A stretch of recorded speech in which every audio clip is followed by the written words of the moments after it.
આપણે અધ્યાય 7 તરફ આગળ વધીશું મિત્રો. અધ્યાય 7નું શીર્ષક છે જ્ઞાન વિજ્ઞાન યોગ.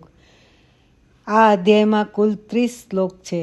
આ અધ્યાયમાં ભગવાને અર્જુનને પોતાની પરા અપરા પ્રકૃતિ અને ભક્તિને વિસ્તૃત રીતે સમજાવી છે. અને ભગવાન કહે છે કે હે અર્જુન, સર્વ જગત જળ અને ચૈતન્ય એવા બેવડા મસાલાથી જન્મ્યું છે. અને કહે છે કે સાંભળ અર્જુન, જીવ સંસારમાં રહીને પોતાનું કર્તવ્ય કરતાં કરતાં મને કેવી રીતે પ્રાપ્ત કરી શકે તેનું અનુભવ સિદ્ધ જ્ઞાન હું તને કહીશ.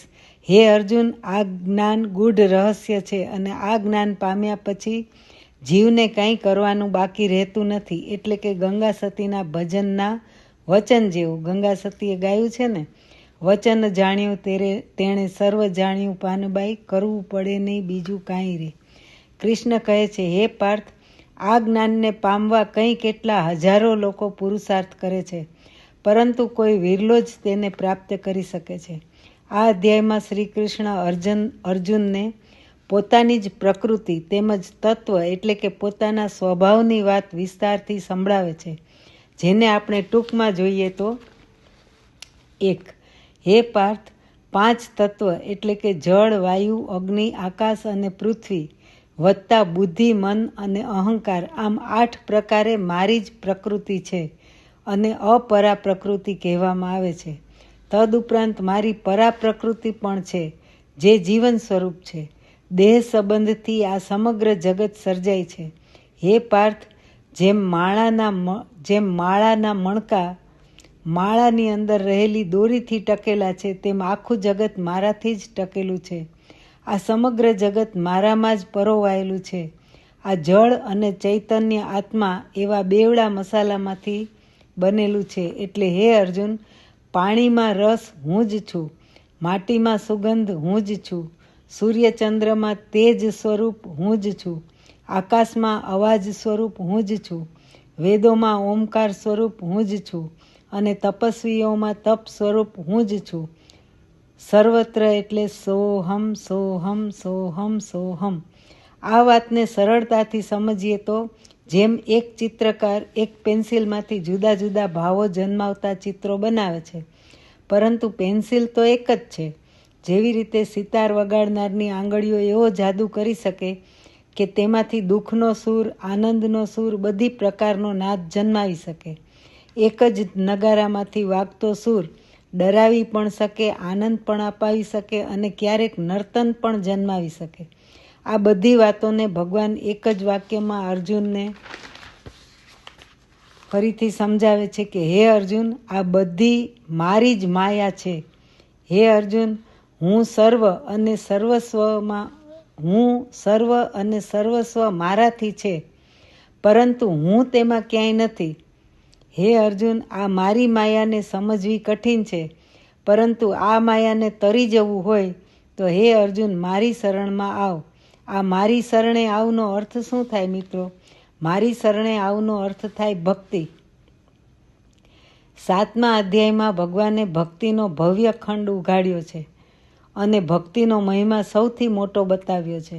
પરમેશ્વરને અનુભવવાના ઘણા માર્ગ છે, જપ, તપ, ધ્યાન, ધારણા વગેરે, પરંતુ તેમાં ભક્તિ માર્ગ સર્વસુલભ અને અતિ સરળ છે. એક દાખલાથી સમજીએ તો મેલું કપડું ધોવા માટે સાબુ, પાવડર, સોડા બધું જ જોઈએ તો ગંદકી દૂર થાય, પરંતુ પછી પાણી જ ન હોય તો ન ચાલે. જ્યારે પાણી તો માત્ર એક જ હોય છતાં પોતાના થકી જ બધી ગંદકી દૂર કરી શકે. આમ ભક્તિ એ પાણી સમાન સાર્વભૌમ ઉપાય છે. આગળ વધતા કૃષ્ણ સમજાવે છે કે હે અર્જુન, ભક્તિના 3 પ્રકાર છે: સકામ ભક્તિ, નિષ્કામ ભક્તિ અને જ્ઞાનીની ભક્તિ. મિત્રો, શબ્દો પ્રમાણે જ તેનો અર્થ છે. સકામ ભક્તિ એટલે કંઈક ને કંઈક માગવાવાળો, રોવાવાળો, ભક્તિ થકી કંઈક પ્રાપ્ત કરી લેવાની ઈચ્છાવાળો.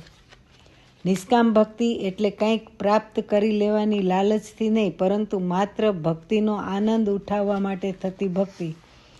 જ્યારે હે અર્જુન, જ્ઞાનીની ભક્તિ પૂર્ણ પ્રકારની ભક્તિ કહેવાય.